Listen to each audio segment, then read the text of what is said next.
그러면 여러분 우선 북청가부터 한번 시작을 해볼 건데, 자, 여러분 북청가라고 하는 이 작품은 유배가사예요.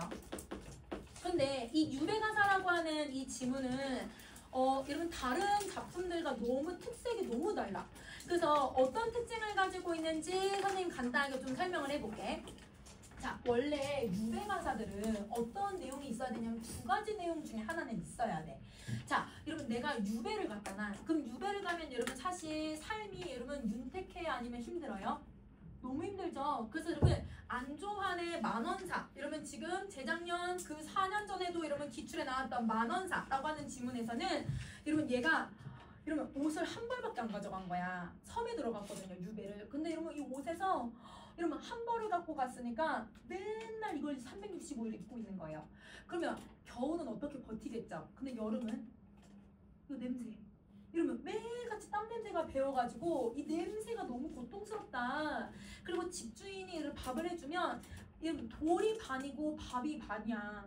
거기에 간장만 찍어서 먹어야 돼. 이 내가 얼마나 고통스러운지를 설명을 해. 그래서 여러분 유배가사들은요, 자신이 얼마나 고난을 겪고 있는지를 얘기하는 게 당연하거든요. 근데 이 작품은 그게 없어요.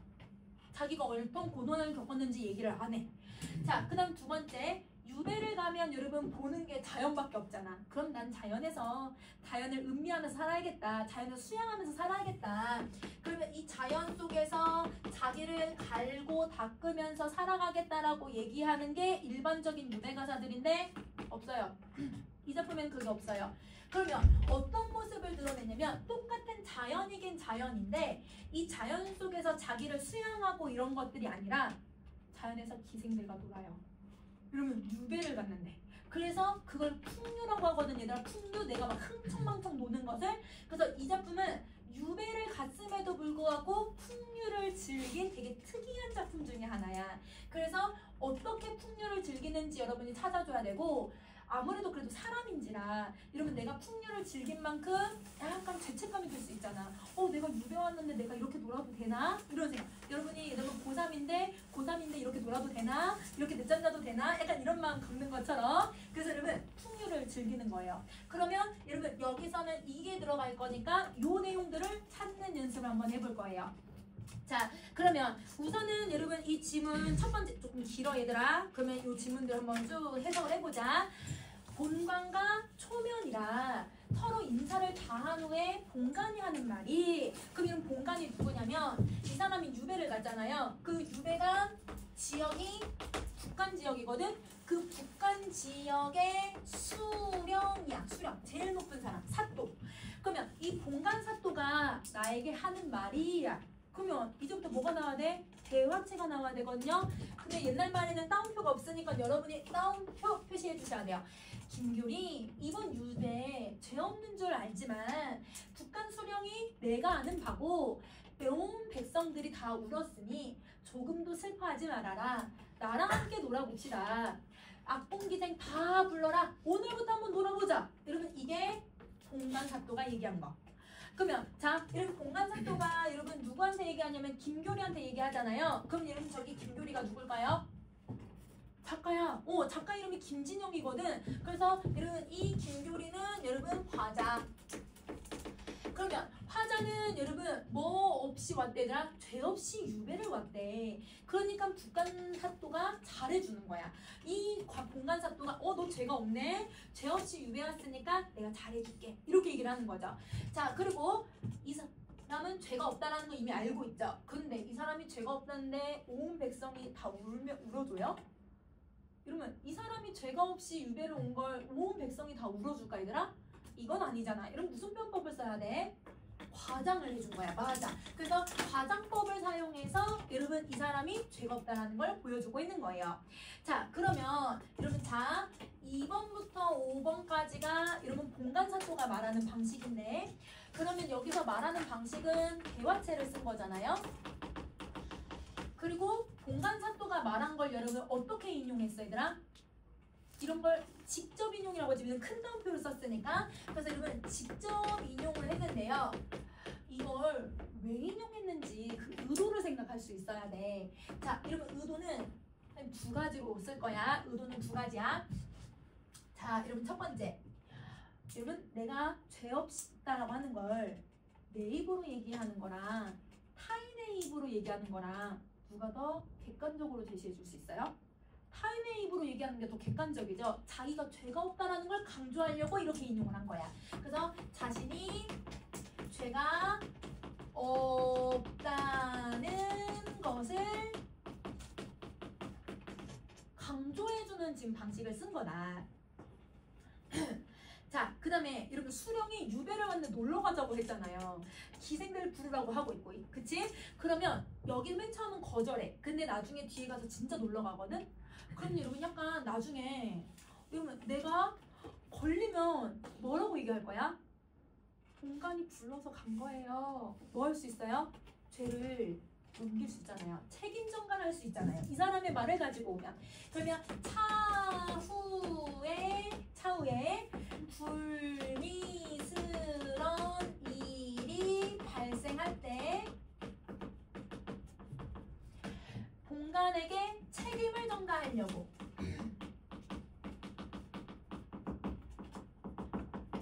이렇게 얘기해도 되는 거야. 그래서 나중에 자기가 유배지에 왔는데도 이렇게 놀러 다녔다라고 하는 말이 들려서 자기가 좀 불이익이 얻어질 때 그거는 아니 본관이 시켜서 간 거예요 이렇게 얘기하려고 라고 생각했으면 되는 거지.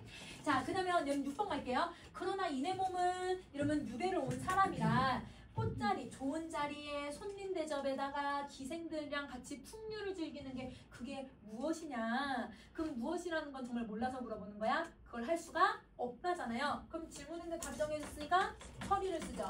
그러면 이 서리를 쓴 의도는 여러분 내가 따라가겠다, 따라가지 않겠다? 안 따라가겠다. 거절하려는 의도를 제시를 해주는 거야. 자, 여러분 7번까지 정리했을까? 자, 그러면 선생님이 8번 한번 갈게 얘들아. 자, 일일이 물리치고 혼자 소일을 하니 여러분 소일이 무슨 뜻이에요?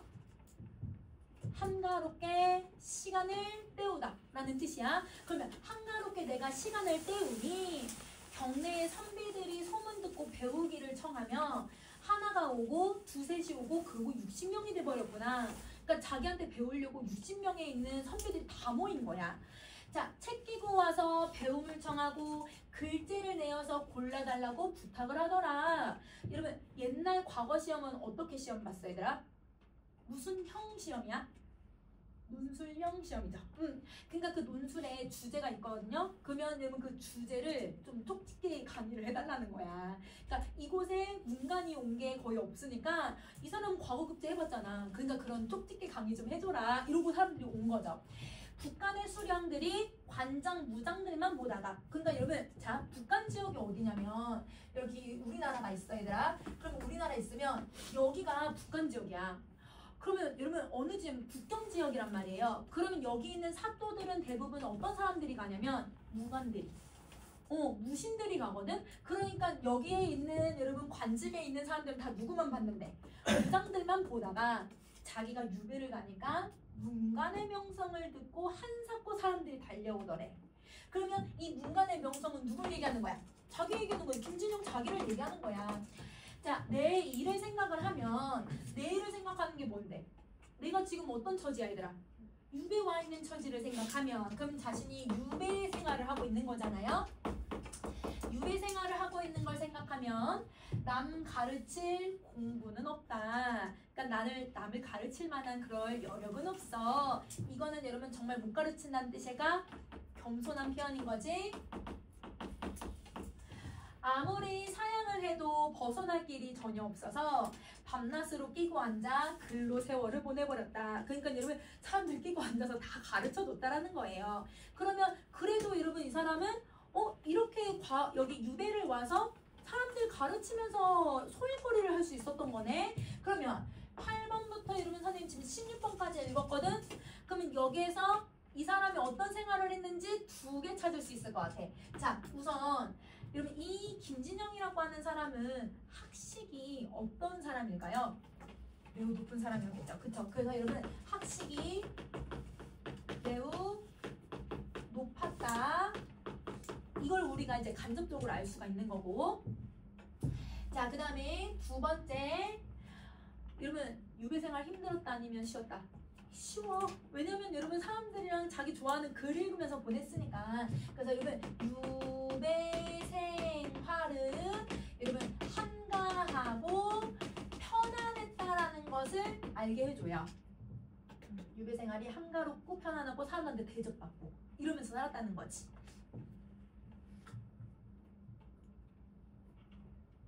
이게 김진영의 이런 모습이라고 생각해주면 돼. 자, 선생님 위로 올라갈게. 자, 17번째. 고향이 생각나면 시를 짓고 심심하고 글을 외우니. 여러분 고향이 생각난대. 그러면 고향에 있는 사람들이 보고 싶은 거잖아. 그럼 무슨 태도가 나와야 돼요? 무슨 정서가 나와야 돼요? 그리움. 그렇지, 보고 싶은 거니까. 그러면 여기는 고향에 대한 그리움. 자, 변방의 외로운 몸이나 시와 술에 마음을 붙여서. 그러면 여러분 내가 유배를 와 있으니까 외로운 거야. 그러면 외로움. 그러면 유배를 와서 그립고 외로운 마음이 들 때마다 여러분 뭘 한대?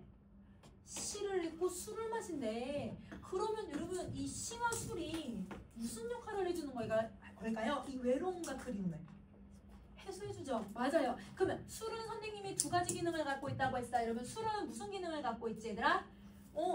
내 흥취를 고조해. 두 번째 근심을 해소해. 그러면 얘는 근심을 해소한 거지. 누굴 통해서? 시와 술을 통해서. 그럼 표현법을 생각해보자. 여러분 문학에서 어떤 대상을 통해서 도와주고 있는 거야. 근심 해소를 도와준 거거든.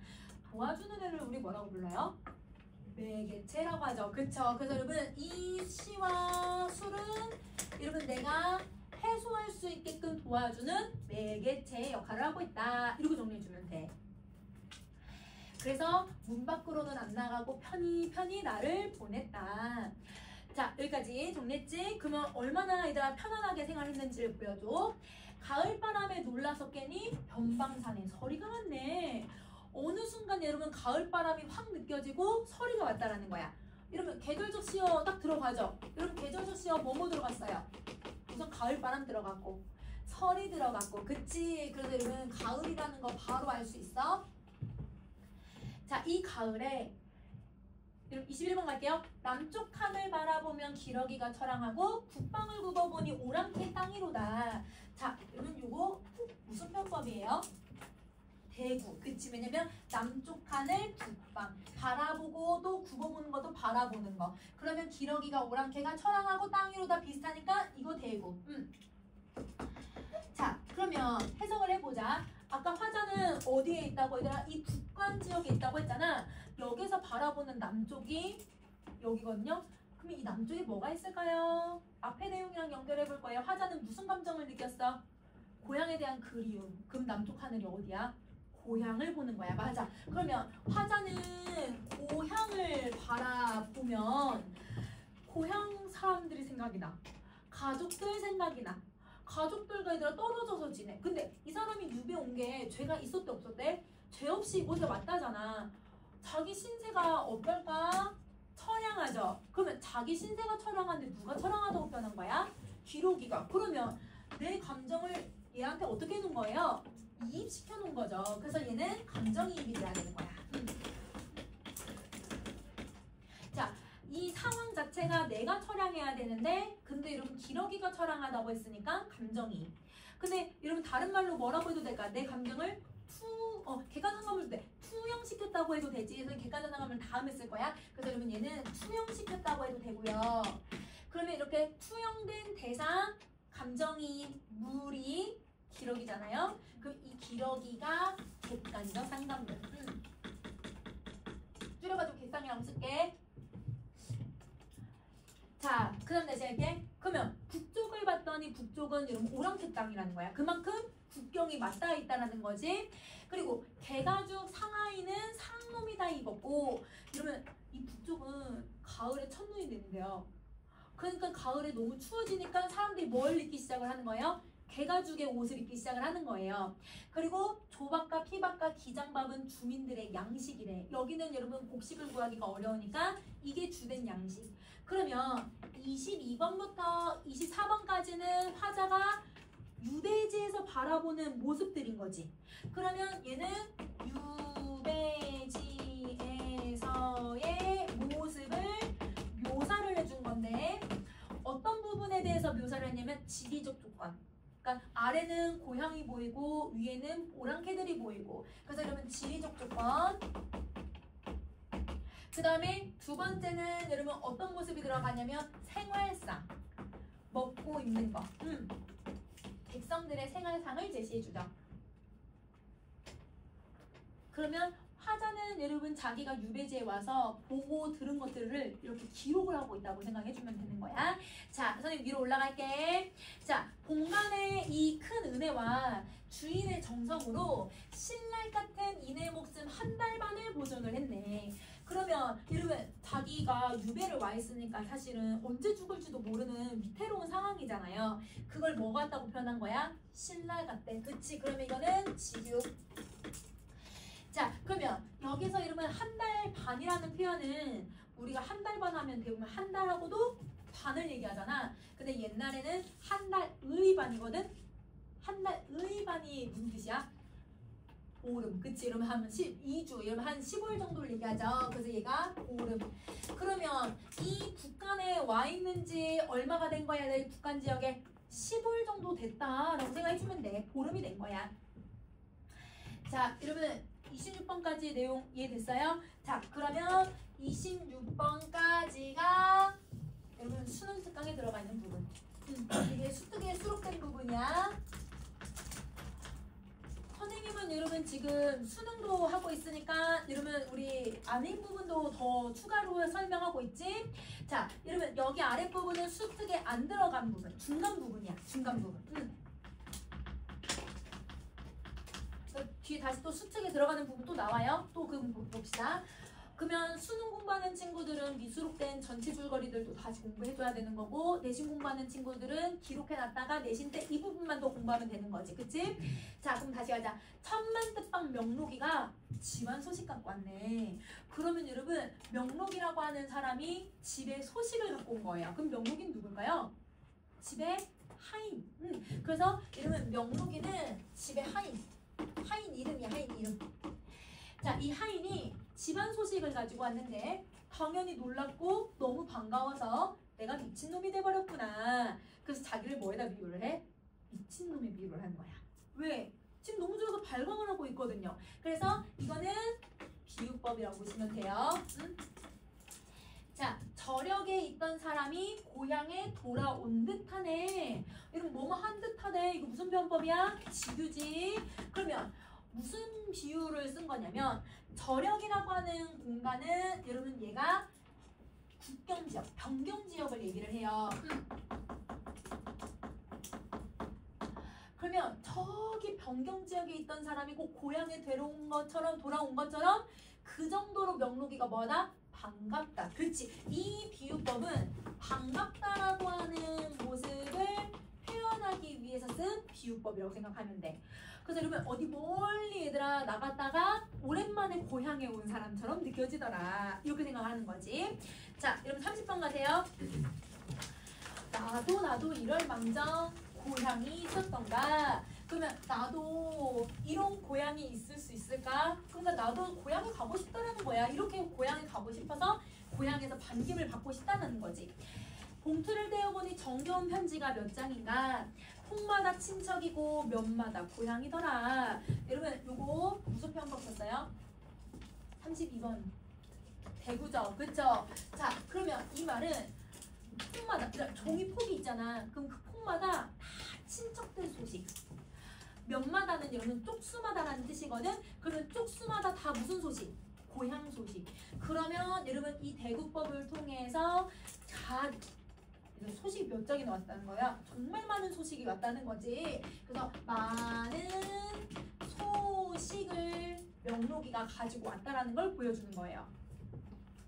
자, 종이를 펼쳐봤더니 그 종이 위에 얘들아 점과 획은 다 자식들과 조카들의 눈물 같아 보이고, 옷 위에 여러분 이제 아내가 추울까봐 뭘 보내줬을까? 옷도 보내준 것 같아.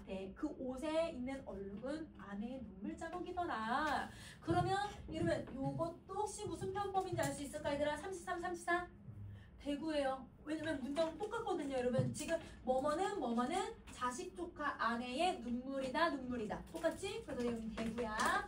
그러면 이 대구법을 통해서 가족들에 대한 무슨 감정을 느끼는 걸까 얘들아? 그리움. 그리고 여러분 가족들과 지금 떨어져서 지내고 있잖아요. 그러면 여러분 떨어져 지내는 가족들에 대한 애틋함. 이렇게 정리할 수 있을 것 같아. 그래서 이걸 대구법으로 표현을 한 거야. 떨어져 지내는 가족들에 대한 애틋함. 자, 그 다음 여러분 35번 문장 한번 읽어볼래? 소동파의 조은이가 양대은우가 불쌍하다. 그럼 무슨 말일까요? 소동파가 누구고 준우가 누구고 조은이 누구고 양대은우가 무슨 뜻이에요? 이거는 고사를 인용하고 있다는 것만 캐치하면 돼. 자, 일단 무슨 뜻인지 몰라도 돼. 왜냐면 별표 표시가 되어 있다는 건 시험에 내겠다는 뜻이거든. 근데 별표가 안 돼 있으면 고사 인용이 쓰였다는 것만 아시면 돼요. 왜냐면 소동파라는 이름은 기억하세요. 이러면 소동파는 두보 200이라의 버금가는 정말 뛰어난 시인을 얘기하거든. 그래서 소동파는 여러분 정말 뛰어난 시인이야. 시인. 중국 시인. 그러면 여기에 뭐가 쓰였냐면 고사를 인용했어. 근데 여러분 우리가 이렇게 고전 시가에서 고사를 왜 써? 나랑 상황이 같을 때, 반대일 때 이때 쓰거든요. 내 상황을 비유하고 싶을 때 쓰는 거예요. 그러면 지금 내 상황이 어때요 여러분? 가족들과 떨어져서 지내잖아요. 그러면 쟤네도 뭔가 떨어져서 지내고 있는 상황을 얘기하는 거야. 그러면 선생님이 어차피 수능 특강은 다 분석을 해주고 있으니까 선생님 설명을 좀 하면, 소동파는 여러분 시인이라고 했잖아. 이 사람이 유배를 와 있었는데, 근데 여러분 유배를 왔으니까 가족들과 당연히 어떻게 해? 떨어져 지내잖아. 자기 사랑하는 사람이 너무 보고 싶은 거야. 이 조은이 자기가 사랑했던 애첩이거든요. 여기 철을 생각한 건 아니고 애첩을 생각한 거야. 그래서 여러분 자기가 애첩이 너무 보고 싶은 거야. 그러니까 여러분 유배를 와 있으니까 소동파가 조은이라고 하는 사랑하는 사람이랑 떨어져 있다라고 하는 걸 표현하는 거지. 그럼 누구랑 똑같아? 자기랑도 똑같잖아. 자기도 아내랑 자식이랑 떨어져서 지내고 있으니까. 자, 그 다음에 이러면 양대운우는 혹시 여러분 운우지정이라고 하는 한자성어 들어본 적 있니? 운우지정? 자, 이렇게 운우지정은 비와 바람, 비와 구름 같은 정이라는 뜻인데 누구에 대한 이야기냐면 무산선녀. 여러분 신이야 신. 이 신과 초나라 황제에 대한 이야기예요. 그러면 어느 날 무산선녀는 진짜 예쁜 여신이거든. 이 사람이 비랑 구름을 여러분 이제 관장하는 사람인데 하늘에서 이제 비를 내려주려고 딱 아래를 봤더니 너무 잘생긴 남자가 있어. 그래서 여러분 이 잘생긴 남자가 얘였거든 얘들아. 근데 이 잘생긴 남자를 보고 첫눈에 반해서 이 무산선녀가 빗방울이 되어서 인간 세상으로 내려온 거예요. 인간 세상에 딱 내려와서 이 사람이 창문을 열고 얘들아 이렇게 하늘을 보고 있었는데 갑자기 빗방울이 방으로 딱 들어오더니 이 빗방울이 갑자기 여자로 변하는 거야. 이게 무산선녀. 그래서 여러분 둘이 첫눈에 반한 거지. 첫눈에 반해서 정을 통하고, 그리고 여러분 이제 무산선녀가 하늘로 다시 가야 되는데 남자가 잡은 거야. 우리 언제 만나? 다시 여러분 다시 언제 만나자고 붙잡는 거야. 그래서 여러분 이때 여러분 무산선녀는 구름이 되어서 비가 되어서 만나러 올게 라고 얘기하고 하늘세계로 가요. 근데 비가 내릴 때마다 이러면 구름이 올 때마다 초나라 왕은 여러분 무산선녀가 왔구나 라고 생각하면서 살아가는 거야. 근데 결국은 어때? 헤어져야 되는 거거든요. 비가 되어서 구름이 되어서 오겠다고는 했지만 결국 또 헤어진 거거든요. 그러면 이 둘의 이 애틋한 사랑, 얘들아 한 번 만나는 사랑이야. 그러니까 이 애틋한 사랑이 여러분 자기랑도 어떻다? 비슷하다라고 생각을 하는 거지. 이렇게 헤어져서 지내는 자기네 자신이 어떻다? 불쌍하다라고 얘기한 거야. 그러면 이러면 고사는 자기랑 상황이 비슷할 때 대부분 많이 쓰니까 정 해석이 안 되면 나랑 비슷한 상황이네, 고사 인용했네 라고 하고 넘어가시면 돼요. 시험에 만약에 출제자가 내고 싶잖아요. 무조건 별표 표시해줘요. 아니면 보기로 문제를 내줘요. 알겠죠? 그러니까 그냥 넘어가셔도 돼요. 자, 그럼 다시 그 사람이 죽어서 그 사이 사람이 죽어서 생사가 달렸단 말인가. 여러분 가족들 소식, 고향 소식이었는데 어떤 사람은 죽었대 그 사이에. 그러니까 고향 소식을 보는 거야. 자, 그 다음에 여러분 37번 명록이랑 마주 앉아서 눈물로 문답을 하니 집 떠난 지 오래니 그 후 일을 어찌 알 수 있겠는가. 그러면 여러분 자, 명록이랑 이제 눈물을 주고받고 이러면 이제 가족들 소식이랑 이런 고향 소식을 서로 이제 말로 주고받죠. 근데 명록이는 어디에서 왔냐면 고향에서부터 북한까지 온 거거든. 근데 이 사람의 고향이 어디냐면 안동이에요. 이러면 경상도 안동이야. 안동에서부터 저기 북쪽 끝 북한까지 온 거니까 이러면 몇 개월 걸렸겠죠. 아주 오랫동안 걸어서 오다 보니까 명록이도 집을 떠난 지 어떻게 됐어 얘들아? 오래지. 그래서 집 떠난 지 오래는 누구야? 명록이를 얘기를 해.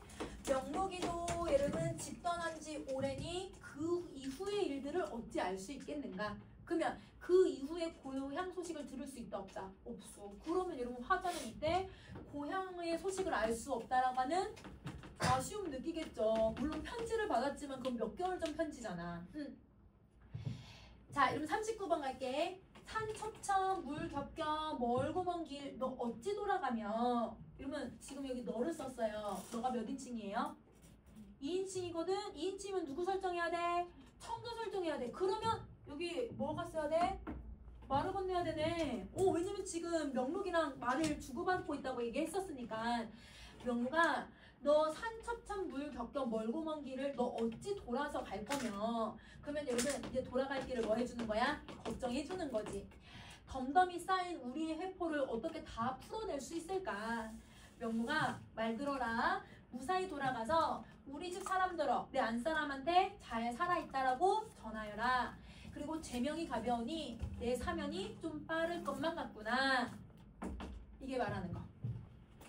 그러면 이 말하는 거에서 그럼 명록이는 유배지에서 다시 안동으로 가려면요 뭘 건너야 돼요?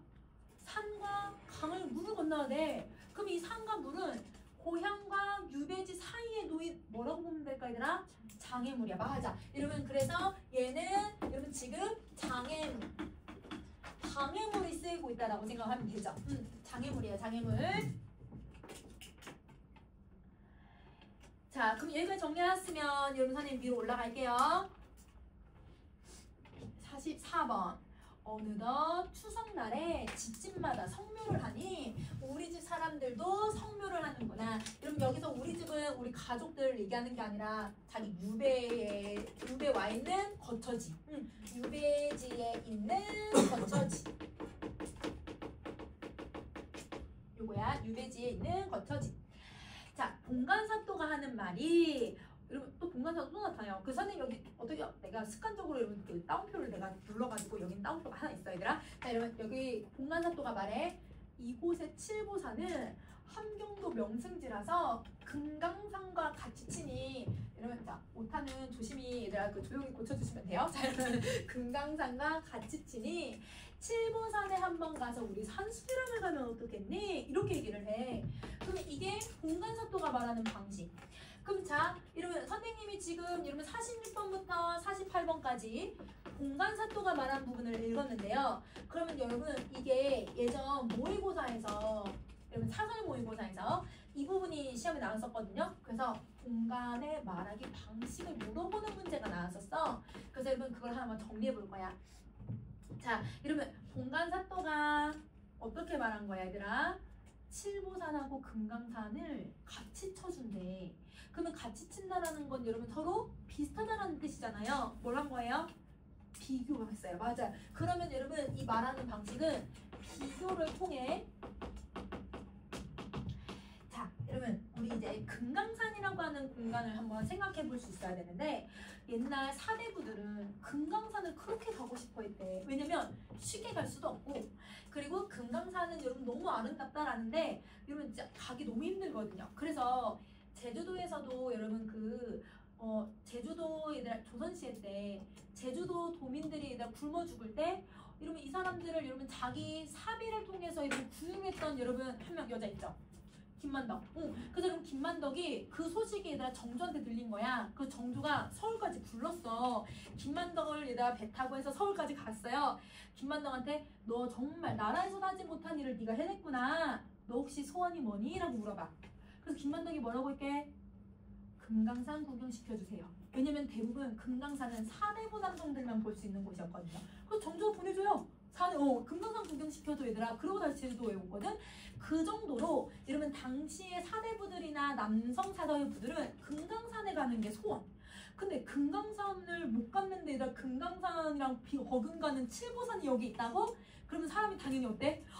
가고 싶지. 그래서 이런 비교를 통해서 이 화자의 호기심, 흥미를 유발하는 방식인 거예요. 그래서 화자의 흥미를 유발시키는 말하기 방식을 쓴 거예요. 자, 그래서 이러면 49번에서 화자가 뭐라고 하냐면 나도 역시 좋지만 도리상 참 난처하다. 그러면 이러면 화자도 가고는 싶은 거야. 그러면 나도 역시 좋다라는 건 마음속으로 유람 가고 싶지. 유람을 너무너무 가고 싶은 마음도 있지만 그런데 도리상 난처하다라는 건 여러분 이 말은 뭐예요? 내가 유배를 와 있으니까 갈 수가 없다라고 생각을 하는 거예요. 자, 그럼 유배를 와 있다는 건 여러분 도리도 생각한 것도 있지만 여러분 나중에 보기를 선생님 좀 더 볼 건데 이 작품에서 여러분 이 사람이 유배를 왔는데 놀러 간단 말이야. 그러니까 여러분 다른 사대부들이 뭐 할 수 있어 얘들아? 질타할 수 있잖아. 그래서 타인의 시선을 되게 신경을 많이 써.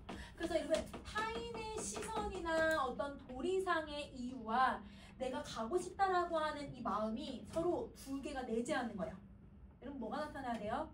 내적 갈등이 있어야죠. 그래서 여러분 이게 화자의 내적 갈등인 거야.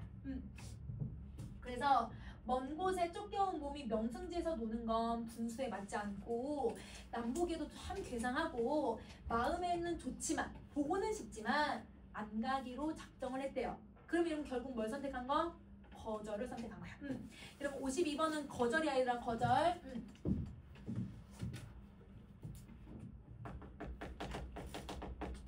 근데 봉간사또가 하는 말이 여러분 다시 또 말해. 그럼 여러분 다시 다운표 표시해줘야죠. 그렇지 아니하다. 악양로 한강 경치는 왕우층의 등자경의 사적이고 적벽강 뱃놀이는 구양수 소동파의 풍정이니 기막사의 칠보산 노름이 무슨 흠이 있겠소. 봉간 또 말해요. 그러면 봉간이 얘들아 말하고 있으니까 봉간의 말하기 방식 2번 찾을게요. 여러분 53번부터 56번까지 한번 찾아볼 거야. 우선은 여러분 표현법을 먼저 한번 살펴볼게요. 여러분 54번하고 55번은 무슨 표현법이 쓰였어요? 대구 썼어. 맞아. 그러면 여러분 얘가 지금 문장 구조가 비슷하단 말이야. 그래서 여러분 대구법을 사용을 하고 있는데 근데 여러분 지금 아까 나왔던 사람 한 명 더 나왔지? 소동파. 아까 선생님 소동파가 나오면 뭘 하라고?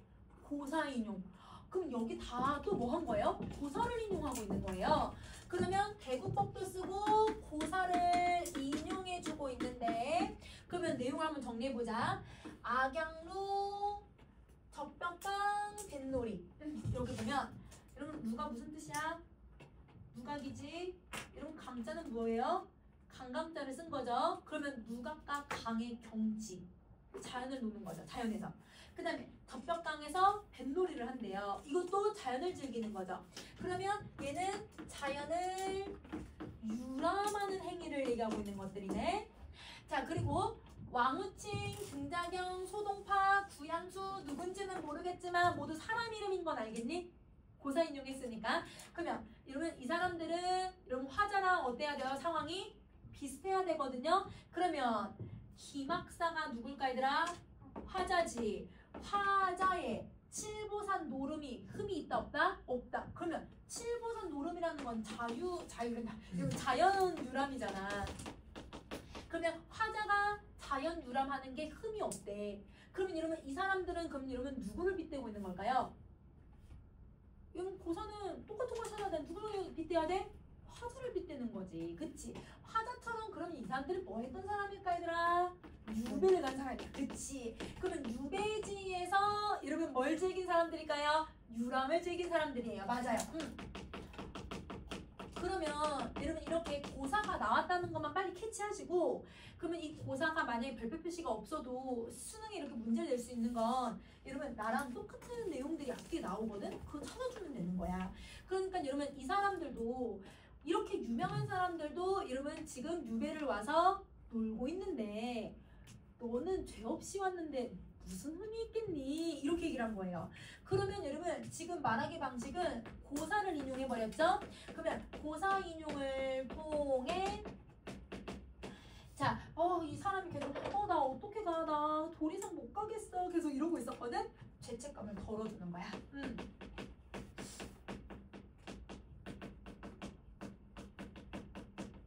그러면 죄책감을 덜어주는 말하기 방식을 사용하고 있다는 건 우리 같이 놀러 가자 계속 뭐 하는 거예요 여러분? 설득하는 말하기를 하고 있는 거다. 이렇게 정리해주면 되는 거. 자, 여러분 고사 별표 표시 없어도 여러분 이런 거 해석할 수 있어야 돼. 상황 똑같다라는 거 항상 가정하고.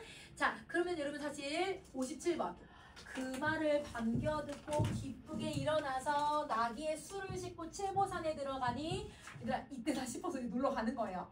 놀러 가니 골짜기마다 물소리는 흰 옥을 깨트리는 듯하고 여러분 이제 자연에 들어갔더니 무슨 이미지로 이 자연을 막 느끼기 시작해? 청각으로. 근데 여러분 막 흰 옥을 막 깨는 것 같대. 하얀색의 이미지들을 쓰고 있잖아. 무슨 이미지로? 시각적인 이미지들로. 그래서 청각과 시각을 통해서 자연을 음미하고 있다는 거 보여주고 봉우리마다 단풍잎은 여러분 계절 저씨가 들어갔죠? 단풍, 가을이라는 거. 단풍잎은 비단이에요 여러분. 선생님이 비단이라고 써놔가지고 여러분 비단이에요. 비단 장막을 불러버렸구나. 그러면 여러분 60번 우선 무슨 감각적 이미지를 써야 돼? 시각. 왜냐면 단풍빛이 돌았다고 했으니까. 이러면 단풍빛을 뭐에다 비유했어?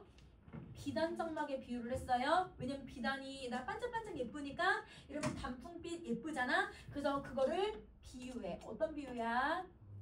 은유야. 그치? 그 다음에 둘러구나 썼어 얘들아. 명탄 쓰는 거지. 그치? 그래서 이러면 시각과 은유랑 명탄법을 쓰고 있다.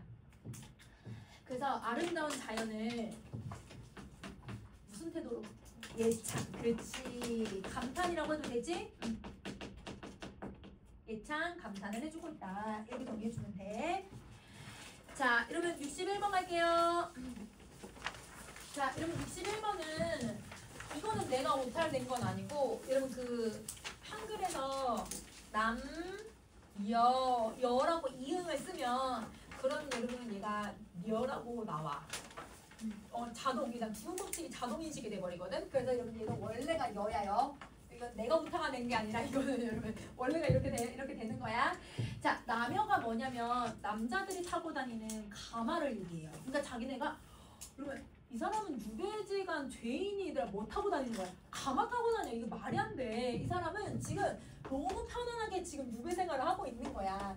자, 이러면 가마를 타고요. 그리고 개심사로 들어갔대요. 그러면 산에서 이러면 사자로 끝나는 공간이 나온 거야. 그럼 개심사가 어떤 곳이야?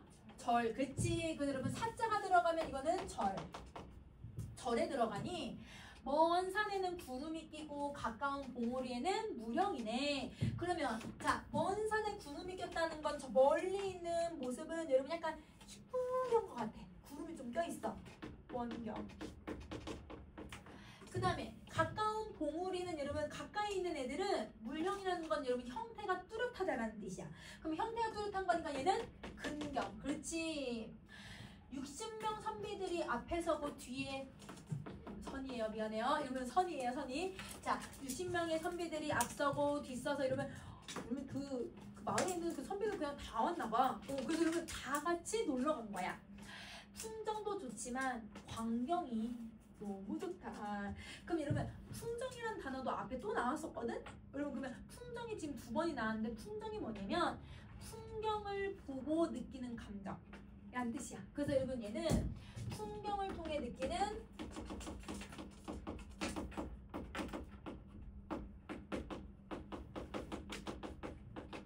정서인데 여러분 내가 풍경을 통해서 느끼는 정서도 너무 좋지만 여러분 뭐가 최고다? 그냥 보고 있는 광경 자체가 최고다. 이렇게 얘기하고 있는 거. 그러면 어떤 태도? 그냥 예찬. 그냥 예찬. 자, 이러면 64번까지 정리했죠? 여기까지가 수특 미수록 부분이고 여기 65번부터가 다시 수특에 들어가는 부분.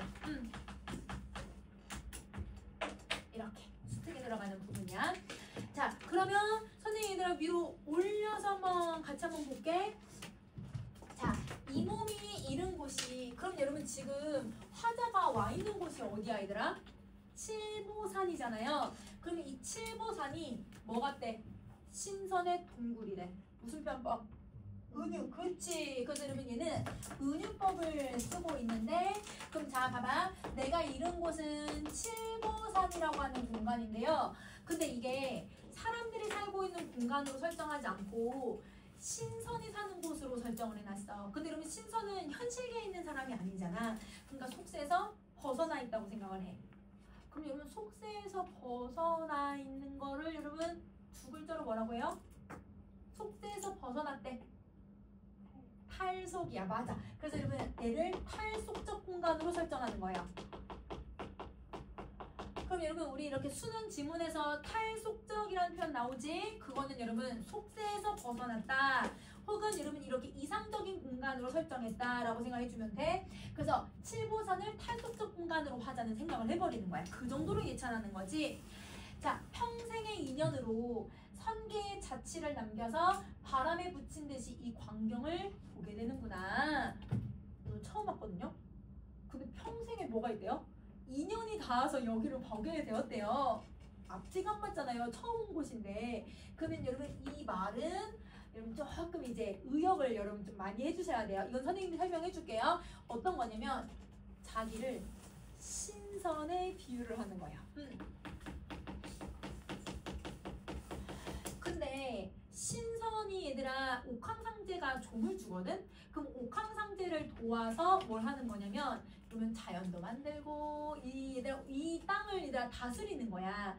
그러면 여러분 선계에서 자취를 남겼다는 건 자기가 신선이었을 때 이 칠보산을 만들었다는 거야. 칠보산의 이 아름다운 자연을 신선이었을 때도 만들고 자기가 인간 세상에 내려와서 그걸 뭐 하고 있다? 보고 있다라고 얘기하는 거예요. 그러면 신선이 인간 세상에 왜 내려와요? 여러분 신선들은 왜 인간 세상에 내려와? 죄를 지은 거예요. 맞아. 그래서 여러분 자기가 죄를 지어서 하계로 내려와 자신이 만든 자연을 보고 있다라고 설정을 해버리는 거야. 그래서 이런 표현들은 여러분 우리 이제 관동별곡의 정철도 똑같거든요. 자기가 신선이라고 생각을 하면서 막 풍류를 즐기거든요. 그러니까 이 사람도 자신이 너무 자연의 풍경이 아름다우니까 자기가 신선으로서의 풍류를 즐기고 있다라고 설명을 하고 있는 거야. 그러면 이런 태도를 여러분 얘를 풍류적 태도라고 해요. 자연을 즐기는 게 더 나아가서 이걸 여러분 자기가 신선 같다라고 생각을 하고 있잖아. 이런 걸 풍류적 태도라고 한다. 자, 얘가 정리했으면 68번 갈게. 아까 얘들아 그 칠보산 어디에 있었어? 개심사에 있었죠. 그 개심사에서 연화봉을 지나 연적봉을 지나 연화봉 절바위를 지나 배바위 서채봉도 보고 생항봉과 보살봉도 보네. 그러면 여러분 지금 아까 개심사 선생님 동그란 표시했어요. 그러면 지금 동그란 표시한 애들은 화자가 뭐 하고 있는 거예요? 공간을 이동하면서 열거를 하죠. 공간을. 그러면 여기는 공간의 이동과 열거.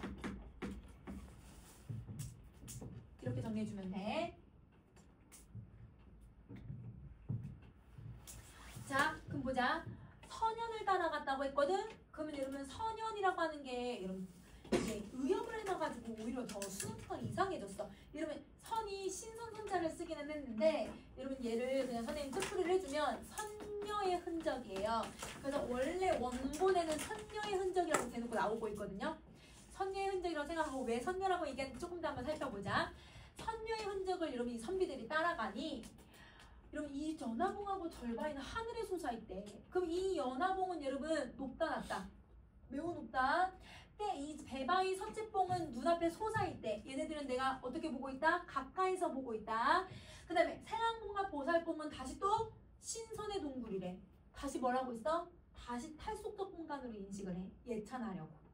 그러면 여러분 쭉 묘사했죠? 그 다음에 여러분 72번 한번 보세요. 매향은 술을 들고 만장훈 항복조를 부르고 노래를 부르고 군산월이 앉은 모습은 분명히 꽃이구나. 여러분 군산월을 뭐에다 비유했어? 꽃에다 비유를 해. 그러면 여러분 이거 은유거든요. 비유를 썼거든요. 근데 여러분 우리 그 서경별곡이라고 하는 작품을 보면 여러분 여러분 그 질투하는 여자를 혹시 뭐에다 비유했는지 혹시 기억나 얘들아? 꽃에다 비유해. 저 건너편에 님이 가면 꽃을 꺾어버릴 거라고 했거든요. 그럼 꽃은 다른 여자 기생. 그럼 여기 있는 매양하고 군산월이 누구? 기생. 그 기생을 아까 뭐에다 비유한 거야? 선녀의 흔적이라고 생각한 거야. 그러면 기생들이 가면 그 기생들을 따라서 여러분 이 선비들이 60명 되는 선비들 따라갔다라는 거지 유람을 하고 있다는 거예요. 그러면 이 선녀가 바로 얘네들. 이게 기생. 그러면 그 기생들이 너무 아름다우니까 선녀의 흔적이라고 생각을 해버리는 거야. 근데 그 중에서도 여러분 꽃에 비유한 건 여러분 매양이야 군산월이야? 군산월. 그러면 외모는 누가 더 월등히 높다? 군산월이 더 예쁘다. 이렇게 생각해 주면 돼요. 자, 그래서 오동나무 검은고에 금실로 줄을 메어서 대 쪽으로 타는 모습도 거동도 굳거니와 가냘픈 손결 끝에 오색이 영롱하다. 그러니까 군산월이 검은고를 타는 모습에 완전 홀딱 반해버린 거야. 그래서 여러분 77번 봐봐. 너의 거동이겠지더라. 자, 여러분 너의 거동이야. 거동. 미안해. 자, 너의 거동을 보고 나니 분명 임금님의 명령이 아무리 엄해도 반할 뻔했구나. 아까 분명 아내랑 여러분 그 애틋하다고 얘기하지 않았어? 근데 여러분 이 사랑이 빠졌다는 거예요. 그래서 군산월을 보고 반한 거야. 이렇게 군산월을 보고 반했어. 그래서 미인 앞에 영웅열사 없다란 말이 역사책에도 있더라. 그래서 여러분 우리 막 삼국지 같은 데서 보면 여포라고 하는 진짜 얘들아 훌륭한 진짜 힘도 세고 얘들아 진짜 훌륭한 장군이 있는데 얘가 초선이 보고 완전 물론 약간 무식한 부분이 있지만 여포 얘들아 초선이 때문에 망해요. 예쁜 여자 때문에. 우리 경국지색이란 말도 있잖아요. 이런 경국지색이 뭐예요 여러분? 여자가 너무 아름다워서 나라가 망할 정도가 된대. 그러니까 나라의 어떤 영웅이든 열사든 여러분 이 미인 앞에선 여러분 장사가 없다는 뜻이야. 그럼 이 말을 쓴 의도는 두 가지 의도. 자 여러분 이 말을 쓴 의도는 첫 번째 너무 예쁘다. 누가? 군산월이.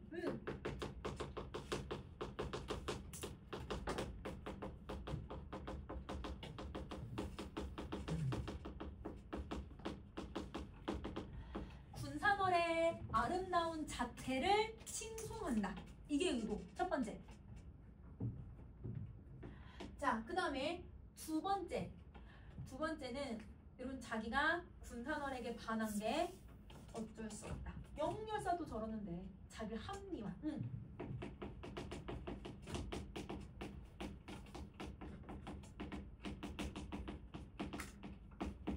되게 치사한 변명이죠. 그래서 여러분 자기를 합리화하고 있다라고 생각해주면 돼요.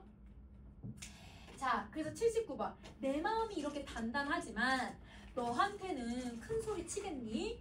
이러면 큰 소리 치겠니라고 할 때 이 큰 소리가 뭐냐면 사귀자예요. 이러면 내가 너한테 내 마음이 이렇게 단단하지만 너한테 사귀자고 말할 수 있겠니?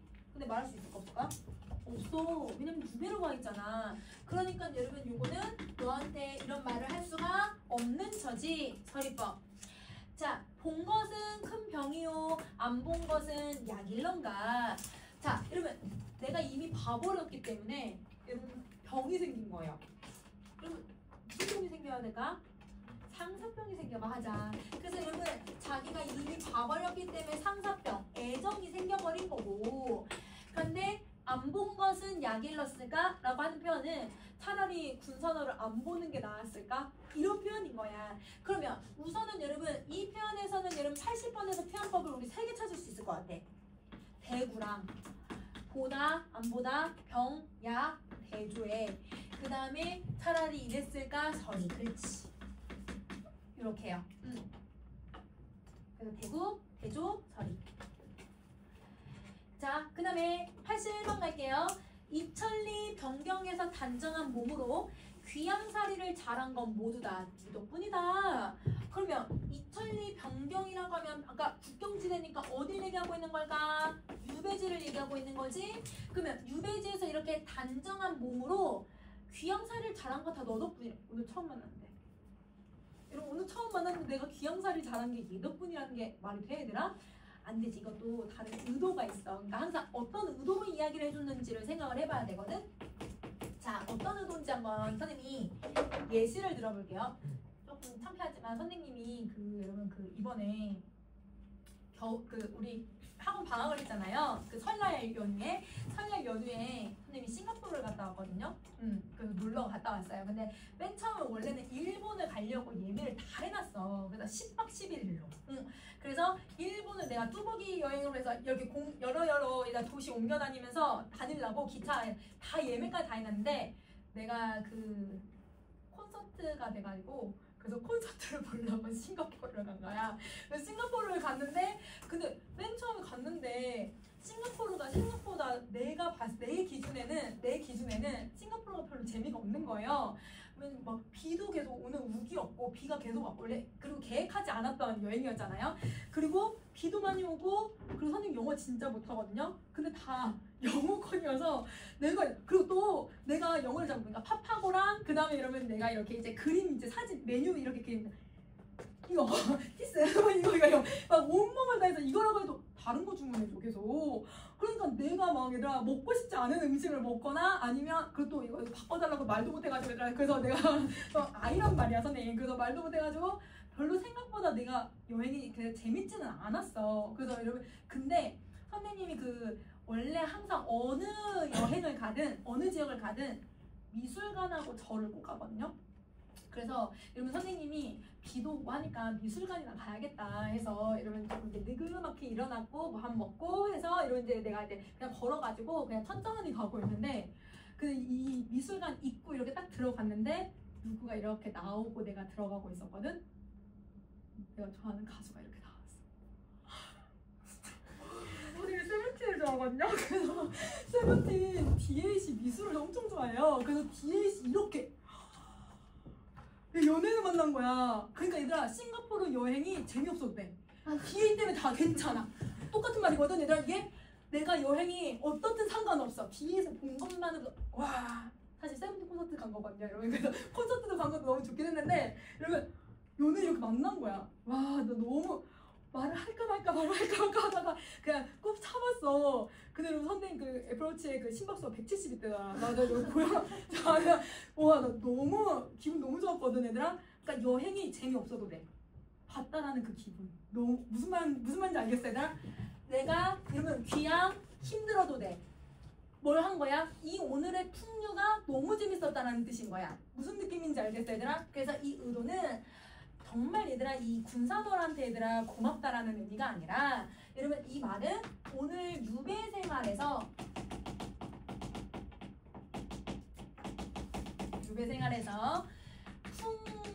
풍류를 즐긴 것에 대한 만족 이거예요.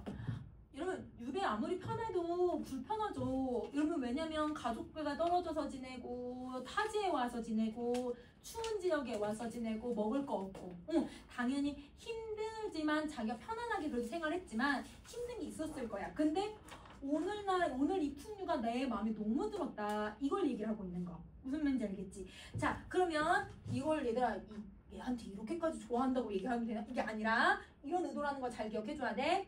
자, 그 다음에 83번. 양금 연주가 끝난 뒤에 절집에 내려오니 그러면 여러분 양금이 무슨 뜻인지 알겠죠? 연주했다고 했으니까 악기를 얘기하겠지? 그러면 악기 연주가 다 끝나고 나서 절집에 내려왔대. 그럼 아까 어떤 절에 갔었지 얘들아? 개심사를 갔잖아. 개심사에 다시 간 거야. 그래서 여러분 그 개심사에 다시 가서 산승의 음식 보소 정갈하고 향기롭다. 그러면 여러분 산승이 뭐예요? 산에 사는 승려들의 음식을 먹은 거야. 거기서 개심사에서. 거기서 여러분 소풍 가서 점심 먹은 거랑 똑같은 거지. 그러면 여기서 얘들아 무슨 이미지를 써야 돼? 두 개. 후각이랑 정갈한 음식을 봤잖아요. 시각. 그렇지. 그래서 후각과 시각의 이미지를 쓰는 거예요. 자, 이튿날 돌아오니 해상돼서 놀던 일이 전생인가 꿈속인가? 이러면 전생인지 꿈인지 구별이 안 된다. 이건 뭘 하고 있다는 거야? 너무 만족스러웠다. 이 유람이 이걸 얘기하는 거지. 하늘끝 나그네가 이럴 줄 누가 알았겠는가? 그러면 하늘끝이 어디를 얘기하는 거야, 얘들아? 유배지, 그치? 유배지에서 나그네가 누구예요? 화자죠. 이 내가 유배를 와서 내가 이렇게 될 거라는 거 어떻게 알았을까? 이건 너무 기분 좋다라는 거지. 자, 흥이다에서 돌아와서 순호를 불러 분부를 했는데, 이러면 불러서 분부했대. 이거 뭐야? 불러서 대화를 했다는 뜻이잖아요. 자, 이러면 순호라고 하는 말이 뭐냐면, 여러분 그 간호사분들 중에서 수간호사라고 불리는 사람들이 계시죠? 수간호사가 간호사들의 뭐예요? 대빵, 그렇지. 약간 대빵 좀 그런가? 고참, 최고참이잖아요. 순호도 그러면 여러분 노비들 중에서도 제일 높은 애. 노비들 중에서도 명령을 내릴 수 있는 애겠지? 자, 선생님 위로 올릴게. 그러면 88번부터는 그럼 여러분 무슨 표시해줘야 돼? 화자가 순호한테 말한 부분이야. 그래서 이러면 칠보산, 유산. 여러분 유산은 산을 유람하다. 산을 유람할 때에는 본관이 보냈기에 기생을 데려갔지만 돌아와서 생각해보니 이게 호사스러워서 참 불안하다. 내가 이렇게 호사스러운 여행을 해도 되나? 다시는 기생을 못 오게 하여라. 그러면 여러분 이거는 여러분 내가 이렇게 말하는 건 내가 생각해보니까 너무 불안하다라는 거죠. 왜? 걸리면 어떡해요? 손가락질 당하면 어떡해요? 그래서 자기가 뭐 하고 있다는 걸 보여주냐면 반성하고 있다는 걸 보여줘. 기생들 내가 데리고 간 건 아닌데 그래도 다음부터는 부르지 마. 이런 식으로 얘기를 하는 거야. 자, 여러분 마지막 4줄 남았어. 4줄 한번 보자. 선비만 데리고서 시집고 술을 마시니, 그래서 여러분 지금 기생들과 안 놀고 선비들이랑만 술을 마시는 거예요. 청사는 글이 되어서 술잔에 떨어지고 녹수는 그림이 되어서 그 종이 위에 단청이 된다. 여러분 이거 무슨 표현법이야? 대구야. 그럼 대구는 이제 해석을 좀 비슷하게 해도 되잖아요. 그러면 청산과 녹수는 뭘 얘기하고 있는 거지? 자연이야. 지금 무슨 자연 보고 왔어? 칠보산의 자연을 보고 왔잖아요. 그럼 얘는 칠보산 자연은 여러분 갔다 와 보니까 나한테 글이 된다는 거야. 글을 썼고 칠보산 유람을 하고서 뭘 한 거야? 그림을 그린 거야. 근데 내가 쓴 글은 어디에 떨어진대? 술잔에 떨어진대. 근데 여러분 글이 술잔에 떨어질 수 있어요? 말이 안 되죠. 그러면 시인이 조금 여러분 문학적인 여러분 허용을 한 거예요. 이걸 주관적 변용이라고 하죠. 그래서 얘는 주관적 변용을 사용을 하고 있는 거고. 자, 그 다음에 이런 그림이 되어서 종이 위에 단청이 된대. 이러면 그 단청이 뭐야? 이런 기와집이나 절에 가면 이렇게 내가 지붕을 보면요, 지붕에 이렇게 기와를 이렇게 얹잖아요.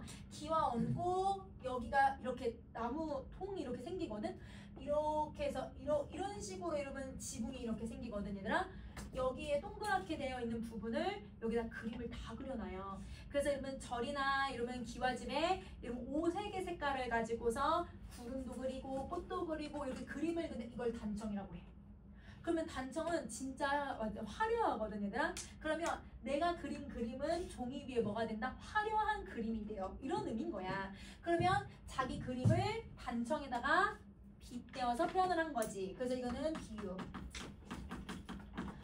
자, 그리고 군산어의 고운 모습은 꿈에서 깬 것만 같더라. 그러면 꿈에서 깼다라는 건 다시 현실로 돌아왔다는 뜻이잖아요. 그러면 이 꿈에서 깼다라는 건 꿈 같다라는 뜻이거든. 여러분 꿈 같다라는 건 군산어의 이제 모습을 생각한다 안 한다? 안 하겠다는 거야. 그렇지. 왜냐면 현실적인 이제 생각이 아니니까. 그래서 이제 군산어를 더 이상 생각하지 않겠다. 이렇게 생각해 주면 될 것 같아.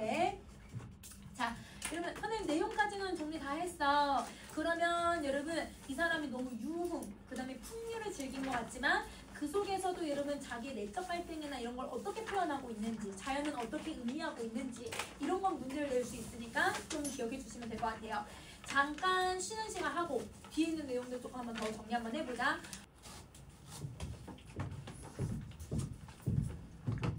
자, 얘들아 우리 뒤에 있는 내용 정리 한번 해볼게요. 자, 우선은 여러분 우리 선생님이 24쪽에 넣어놓은 전체 줄거리 줄거리 한번 봐볼래? 얘들아 24쪽에 있는 자, 이 부분 봐봐. 여러분 한양에서 상관의 비리를 고발을 해요. 그래서 리를 써주셔야 돼요. 그래서 여러분 상관의 비리를 고발했다. 고발을 해서 상소문을 올렸다가 쫓겨난 거야. 그러니까 사실은 여러분 이 사람은 죄가 있었다 없었다? 진짜 없었던 거 맞네. 자, 그래서 서울에서부터 북한까지 도착하는 여정을 다 기술을 해요. 그래서 양주에선 뭘 했고 철원에선 뭘 했고 원산에선 뭘 했고 이렇게 쓰거든? 그러면 이런 내용이 들어가 있으면 여러분 어떤 가사의 성질이 조금 되게 강해지가? 이곳에 가서 내가 보고 들은 견문, 감상 이걸 얘기하거든요. 기행가사. 기행문 같은 느낌을 만들어내는 거지. 그래서 기행가사의 속성이 되게 잘 드러나게 해주는 부분이야. 그러니까 만약에 선생님이 예상했을 때 아까 선생님이 더 다른 부분 더 넣어놨잖아. 그거 말고 만약에 수능에 한 번 더 나온다고 하면 이 부분이 나올 가능성이 좀 높은 거죠. 자, 그리고 북한에 갔더니 북한 수령한테 융숭한 대접 받았죠. 여러분 칠보산 유람도 했고요. 자, 북한에서 얘들아 명천으로 가게 되는데 명천이 유배지야. 그럼 이 유배지에 가는 동안 가족에 대한 마음이 아파. 그리고 명천에 가서 도착하자마자 뭘 해요? 방면됐다는 말 들어요. 유배 끝났어요.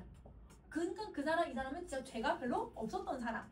그래서 명천에서 한양 안동으로, 안동에서 여러분 자기가 고향에 돌아온 내용까지 쓰는 거야. 그러면 지금 우리 읽은 부분은 그러면 어느 부분을 얘기하고 있는 걸까? 여기 조금, 이 부분도 여기 조금, 이 부분만 지금 수록된 부분이야. 그래서 이게 수특에 수록된 부분이고 나머지 부분은 지금 안 나온 거죠. 그러니까 얼마나 긴 작품인지 알겠지. 그래서 전체 줄거리를 여러분 꼭 알고 있어야 그래야 수능에 연계가 만약에 되었다고 하더라도 전체 내용 다 이해하면서 볼 수 있어. 자, 이렇게 정리 다 하셨으면 그럼 여러분 이제 25쪽 갈게요. 자, 25쪽에 표현법하고 여러분 꼭 기억할 내용 정리 한번 해보자. 우선은 여러분 이 작품은 대화체를 많이 쓰고 있고 직접 인용을 많이 사용을 했어요. 그래서 이걸 말하는 의도들을 계속 생각하실 수 있어야 해요. 자, 그 다음에 여러분 자연의 아름다움을 구경하기도 하고 가족에 대해서 혹은 자기가 유배 와서 느끼는 감정들을 영탄법으로, 그 다음에 세 번째 여러분 내가 질문을 많이 하잖아. 서리법으로. 자, 그 다음에 네 번째 감정이입을 사용을 하는데 이 감정이입은 기본적으로 객관적 상담물에 들어가는 표현법이다 라고 생각해주면 되고, 자, 그 다음에 다섯 번째는 여러분 우리 문장 구조 비슷해. 대구법. 자, 그 다음에 여섯 번째 여러분 지규랑 은유랑 엄청 많이 썼어요. 그쵸? 그래서 여러분 둘 다 비유법에 들어간다는 거. 자, 일곱 번째 여러분 고사 인용하죠. 그래서 여러분 고사를 인용했을 때 어떻게 해석하고 있는지를 계속 연습하실 수 있어야 돼요. 자, 그 다음에 여덟 번째 여러분 이 금강산하고 그 다음에 칠보산을 비교를 했어. 그리고 아홉 번째 하나 없어가지고 옆에다 쓸게. 여러분 그리고 반대되는 단어들도 많이 있어. 그래서 대조까지. 자, 그 다음에 여러분 열 번째 감각적 이미지 사용하죠.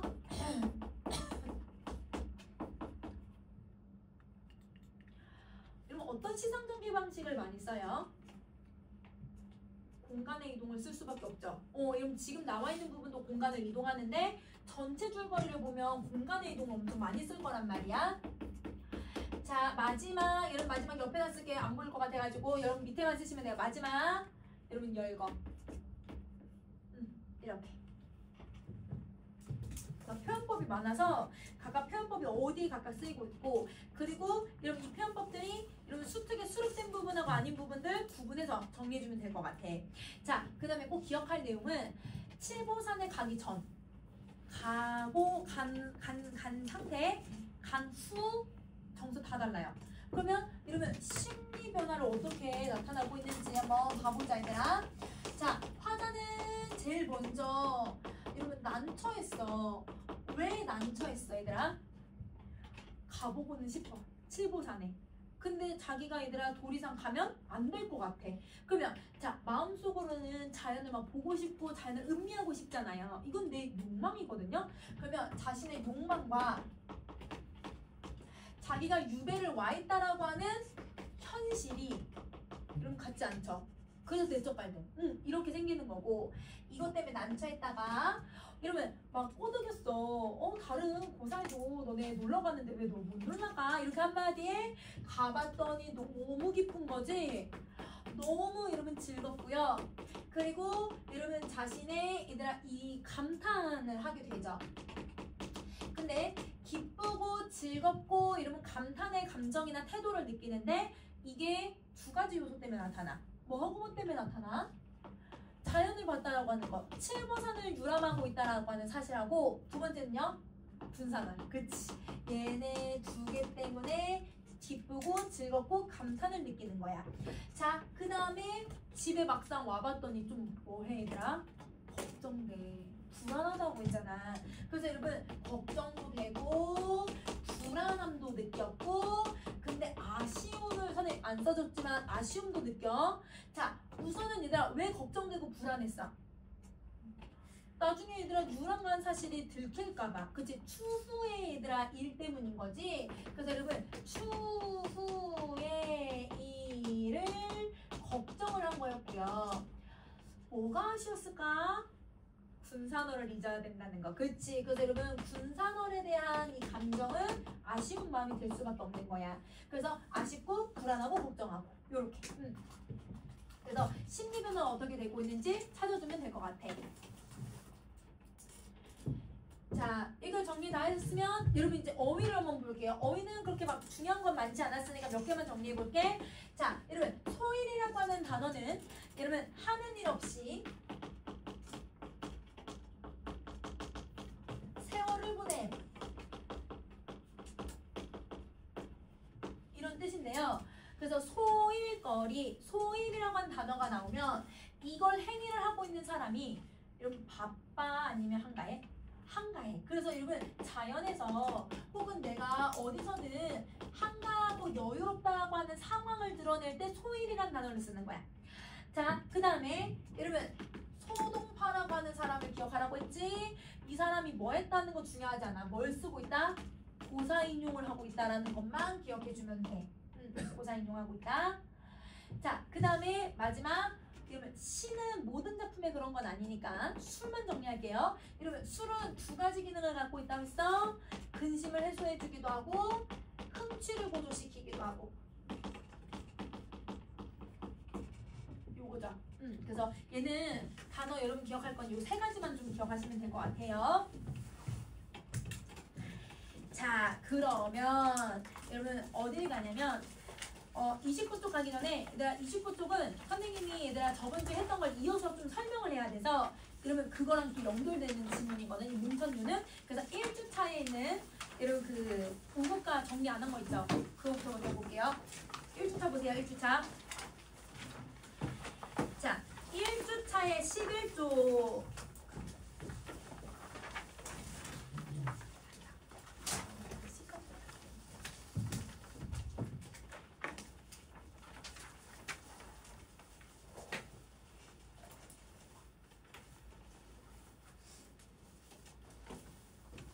선생님은 답이 몇 개 쓰여져 나와가지고